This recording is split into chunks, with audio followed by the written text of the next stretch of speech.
हैं जिनको अगर कोई एक अहम पोजीशन अपनी ज़िंदगी में मिल जाए तो वो बाकी की मंदा ज़िंदगी उसको अब्यूज़ करते रहते हैं। अलवी साहब जो हैं, जो मंजन बेचते थे पहले, ख़ुद उन्होंने ईवान सदर को भी डेंटल क्लिनिक बनाया हुआ था। उनको ये पता ही नहीं है कि उनकी आइनी ज़िम्मेदारियाँ क्या हैं और आइन उनसे क्या तकाजा करता है। कोई ऐसे शख्स के किसी रिएक्शन के ऊपर मैं समझता हूँ हम लोगों को अपने अल्फाज भी ज़ाया नहीं करने चाहिए, जिसको ये पता नहीं है कि पार्लियामेंट का जॉइंट सेशन अगर कोई बिल पास करके भेजे तो वो उसको दस्तखत करना उनकी आइनी जिम्मेदारी है, एहसान नहीं है किसी के ऊपर। वो अपनी लॉयल्टी जो है इमरान खान के साथ उसको साबित करने के ये तरीके नहीं हैं। बेसियों तरीके और हैं कि आप अपनी लॉयल्टी पार्टी से और अपनी पार्टी की लीडरशिप से साबित कर सकते हैं, लेकिन आइन के साथ खिलवाड़ करके नहीं। ये ना माजी में कभी हुआ है, ना मेरा ख्याल है मुस्तकबिल में कभी होगा, क्योंकि लोग अब सदर और गवर्नर जो है बहुत ध्यान से लगाएंगे। क्योंकि गवर्नर ने पंजाब में उमर चीमा जैसा आदमी, पढ़ा लिखा वकील, उसने जिस तरह की हरकत की हैं, मुझे इसका बहुत अफसोस इसलिए है कि मैं ज़ाती तौर पर उमर चीमा साहब को बहुत हाई एस्टीम में रखता था, लेकिन उनकी हरकत ने उनका जो बुत था इज़्ज़त का, उसे ज़मीं बोस कर दिया है। और वही कुछ जो है वो आरिफ अलवी साहब कर रहे हैं। ये तारीख़ में लिखा ही नहीं जाएगा, उनका रोल लिखा ही नहीं जाएगा, क्योंकि वो इस काबिल नहीं है कि उनका रोल जो है तारीख़ में याद रखा जाए। ये एक क्लर्क वाली बातें हैं, ये एक सदर मुमलकत के ओहदे की जो तकाजा है, जो उसकी इज़्ज़त, जो उसकी तकरीम है, ये उसकी नफ़ी कर रहे हैं। यही कुछ किया जब पार्लियामेंट में थे, यही कुछ किया जब पार्लियामेंट से बाहर थे, अगर आपको याद हो। यही कुछ सुप्रीम कोर्ट के साथ किया था जब शलवारें लटकाई गई थी वहाँ धो धो के। तो ये आइनी अदारों की एक बेहुरमती करना जो है वो शायद रिवाज है वहाँ, या वो समझते हैं कि ये पार्टी की लीडरशिप की ख्वाहिशात और मर्ज़ी के ऐन मुताबिक है। ऐसा नहीं होना चाहिए। हम सब पाकिस्तानी शहरी पहले हैं, फिर किसी पार्टी के मेंबर हैं। लेकिन देखिए सर, इससे ज़्यादा इम्पोर्टेंट बात जो है वो है आईने पाकिस्तान। जो कुछ भी सदर साहब आज हैं वो किसी आइन के ताबे हैं ना, खुद तो नहीं कुछ भी। वो उन्होंने इलेक्शन लड़ा तो वो भी आइन था, आइन में एक रिक्वायरमेंट, आइनी इदारे ने वोट दिया। अब उनका जो हलफ है, जो सबसे ज़्यादा अहम चीज़ होती है किसी शख्स के लिए भी, किसी भी सरकारी ओहदेदार के लिए, आर्टिकल 42 पाकिस्तान के कॉन्स्टिट्यूशन में। अब उन्होंने क्या कहा है, पहले मैं उनका मौक़िफ़ पढ़ देता हूँ, फिर मैं आइन का हवाला देता हूँ। उन्होंने कहा है कि वोटिंग मशीन और ओवरसीज़ पाकिस्तानी वोटिंग के मामले से 1 दहाई से ज़्यादा अरसे से मैं मुंसलिक हूँ। तमाम हुकूमतों, पार्लियामेंट और सुप्रीम कोर्ट में इस मामले की पैरवी करता रहा हूँ। अब बात सुने, ये तो आपका पर्सनल कंडक्ट था, राइट? आइन क्या कहता है इसके बारे में?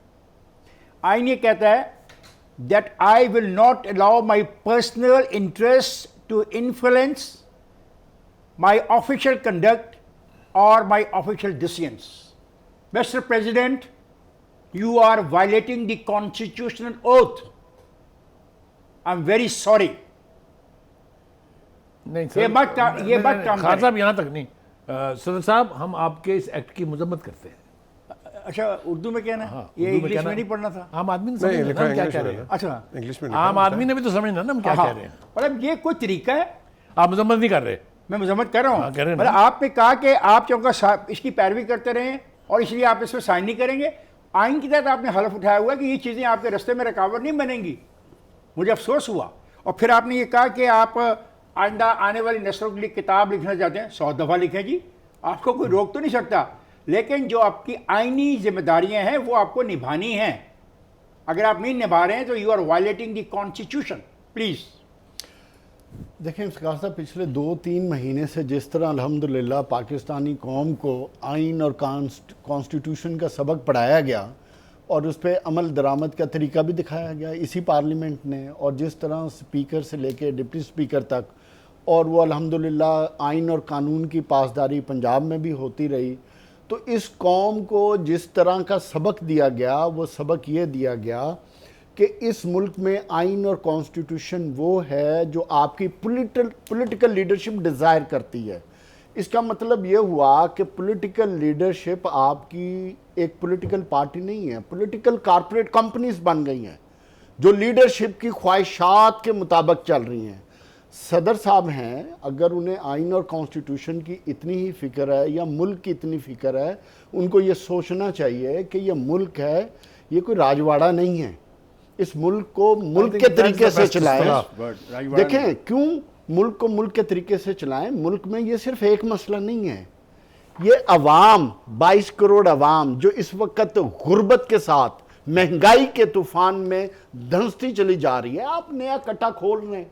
जरूरत क्या आपको, आप एडवाइस और आपके ऑब्जेक्शन से या तो मसला हल हो जाता। अगर आपको इतनी ही तकलीफ है, मैं खुद इस चीज के खिलाफ हूं, लेकिन उसका एक प्रॉपर एक तरीकाकार एक आइन में, वो है पार्लियामेंट। जब आपके पास इतनी मेजॉरिटी थी, आपके पास इतने लोग मौजूद थे, आप असेंबली में जाकर फाइट करते।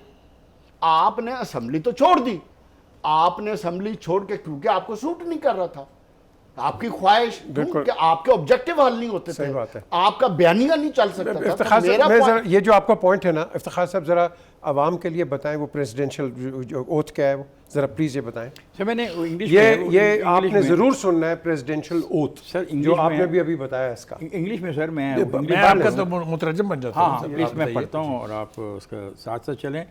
ये this is the oath of the president of Pakistan sir. ये बाकायदा 3rd शेड्यूल में शामिल है, जो हमारा आइन का हिस्सा है। ये आर्टिकल 42 है आइन का। ये बहुत बड़ा लंबा चौड़ा ओथ है। उसमें जो पार्ट इस हवाले से है ना कि मैं मुंसलिक रहा हूँ, तमाम Personal. वक्तों में मैं पैरवी करता रहा हूँ, पर्सनल यहाँ पे वहाँ पे कहा गया है कि that I will not allow my personal interest to influence my official conduct और माई ऑफिशियल डिसीजन। नहीं बुखारी साहब, हम जनरलाइज कर देते हैं नहीं, ना। नहीं, देखिए आज जनरलाइज जो करके- नहीं खान बुखारी साहब, साहब, मेरी बात आज सुनिए जो आप। मसाइल हैं या- हमारे, पर नहीं, देखो- सिर्फ एक इंडिविजुअल की वजह नहीं से फिलहाल नहीं है। नहीं इससे तो इस हमारे वक्त हम सामने एक बात कर इंडिविजुअल है रहे हैं ना। कि individual अब क्या उसका है। उर्दू तर्जुमा भी मैंने ढूंढ लिया। अब आपने बहुत अच्छा तर्जुमा किया, लेकिन फिर कि मैं अपने ज़ाती मफाद को अपने सरकारी तर्ज अमल या सरकारी फैसलों पर असरअंदाज नहीं होने दूंगा। और यहाँ पे उन्होंने कहा, यहाँ पे उन्होंने सारा का सारा उन्होंने पर्सनल बताया कि मैं फॉलो करता रहा, मैं अदालतों में जाता रहा, मेरा मौक़िफ़ ये था। तो नाउ दिस कॉन्स्टिट्यूशन वो partisan हो जाता और है। पीछे अल्लाह के फजल से इसके उल्ट आज तक होता रहा है।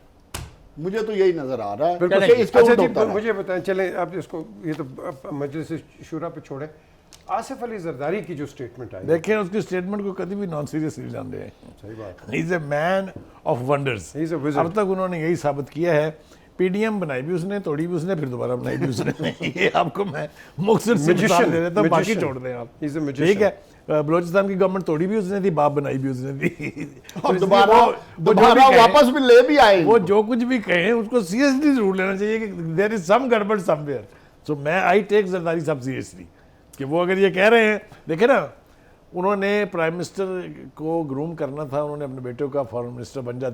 इससे बेहतर ट्रेनिंग नहीं हो सकती किसी की। कहाँ से मैं ठीक कह रहा हूँ? और वो माशाल्लाह पिछले 2 महीने से दौरों पे ही हैं। जाहिर है उसका काम ही ये है। वैसे Foreign एक बात- minister and he बन is जाए। doing well. Foreign He is minister is doing not well. supposed to be अच्छा sitting in काम कर foreign रहे हैं। office. He is supposed to be on his toes. बहरहाल वो तो दौरे पे देखे, जरदारी साहब ने जो काम किया ना, उन्होंने आने वाले वक्त के लिए एक इंडिकेटर छोड़ा है।